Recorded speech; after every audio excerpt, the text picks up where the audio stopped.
I'm Nicole Lappin, the only financial expert you don't need a dictionary to understand. It's time for some money rehab.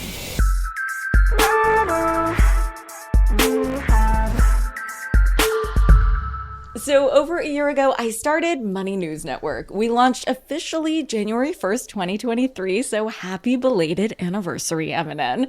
Starting this company has been the hardest and yet most rewarding thing I have ever done. I am beyond stoked to say that it's going really well, but I have made so many mistakes along the way that were entirely preventable, and I did a ton of things that I would never ever do again. What you'll learn in business is that there are things that you don't know. So today I'm teaming up with LinkedIn Jobs to shed some light on 5 things I wish I knew before starting a business that I learned the hard way so that you don't have to. And these tips are for everyone running a business, whether you have a small business that you want to turn into a Fortune 500 company or you're rocking a side hustle that brings in some extra pocket change. These tips are for all of you entrepreneurs and solopreneurs alike. So here it goes. Number 1. You are going to get paid late. Now, I knew this was a possibility when I was starting M&N, but I could have never imagined how often this would happen. So imagine you run a cupcake bakery and you get a PO or a purchase order for $5K worth of cupcakes for St. Patty's Day. Amazing. We love $5K. And you have net 30-day payment terms, which means that the St. Patrick's Day party people are going to have to pay you 30 days after they receive your delicious cupcakes. So you think you're going to have $5,000 in your business banking account 30 days after St. Patrick's Day. So you start scheduling what you're going to do with that money. You order flour, you order eggs, whatever else to bake cupcakes, and you schedule the order for around the time you believe you're going to have that St. Patrick's Day money to pay those bills. But here's what really happens. You'll hear from the St. Patrick's Day party people that they say, hey, we're so sorry, but we're not going to be able to pay you for net 90 days, meaning you're not going to get that $5,000 in your bank account for another 2 months. And all of those orders you just scheduled, you're not going to have the money to cover them like you thought you would. In the early days of M&N, this would happen all the time. I put my entire life savings into this company and I had to cover capital way more often than I would have ever predicted. Now I know to work under the assumption that payments are just going to hit late and adjust accordingly. Whether or not you decide to have some sort of interest or fee for late payments, totally your call. But regardless, I'd recommend to add some sort of buffer to accommodate late payments. So if you're the cupcake baker, what you should do is, instead of scheduling bills to hit on days that depend on on-time payments from your customers or your clients, I'd add another 30 days at least to whatever day you expect to be paid out. Or if you can't wait on your flour, negotiate longer terms with your vendors so that if your income comes in late, you have time to pay your bills.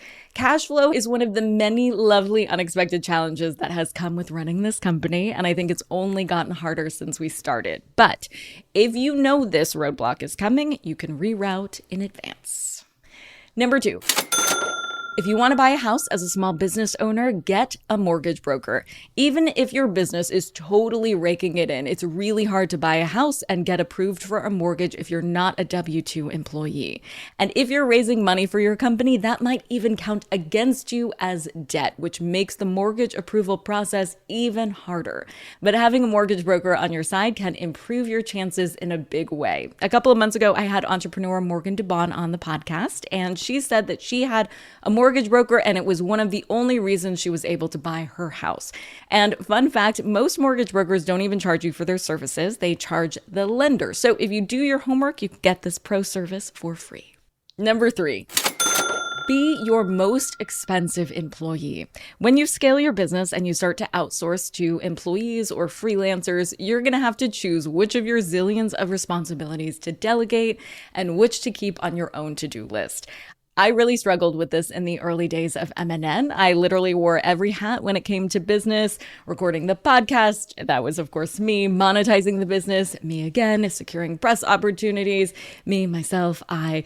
You get the drift. And when it came time to deciding which hat to hand off to someone else, I totally froze. But I figured out a strategy through some trial and a lot of error. What you should do is write down all of your responsibilities and assign each task an hourly rate based on market value of that skill. So make that list, and then whichever responsibility requires the most expensive skills, do those yourself. That will help you in two super important ways. First, this is a really budget-friendly way to hire because you'll be doing all of the things that you'd pay someone else a lot of money to do. And it helps you justify taking a salary and paying yourself. I think a lot of founders feel like this is a badge of honor not to pay themselves, like couch surf as a rite of passage, put all of the money back into the business. I should say not every founder can take a salary early on, especially if they have aggressive growth goals and need to spend a lot of capital on product development. But if you can work your salary into your business plan, you absolutely should. So once you've decided which responsibilities you can actually delegate to someone else, put those in a job description and assemble your dream team. The big pro tip here is you don't need a recruiter to find the right person for your business, and you don't personally have to recruit full-time in order to find your dream candidate. You can use LinkedIn Jobs. LinkedIn has a vast network of more than 1 billion professionals, which makes it the best place to hire. And the process is so easy and intuitive that a majority of small businesses get qualified candidates within 24 hours. Also, it is free, which is my favorite price. So if you're ready to grow your team ASAP, you can check out the LinkedIn Jobs link in the episode description. Number 4. You should add an extra 20% to your budgeted expenses for unexpected costs. I know that 20% seems very high, and honestly, sometimes it is. But the times when it isn't, you will be so thankful that you had a buffer. I try to budget 20% for unexpected costs, and some months it has been way too much, and I had extra money, which I love. Try not to spend it. And some months it was exactly enough because I did get hit with unexpected bills, which I don't love, but at least I was covered. Money rehabbers know that when it comes to your personal finances, I recommend having an emergency fund just in case life throws you a curveball. An emergency fund has really saved me before, like the time I knocked off my right side mirror on my car and then knocked off the left side mirror on my car literally the day after. Having a 20% buffer for your expenses is like the business version of an emergency fund. Extra money to have just for those curveballs or the garage doors that jump out at you from out of nowhere. Number 5, set bridge goals. The first goals I set for MNN in the early days were gigantic. These goals were so big that I knew it would take at least a couple of years to reach them. This is super common for founders. No one thinks to themselves, oh my God, I'm going to build an amazing business and break even.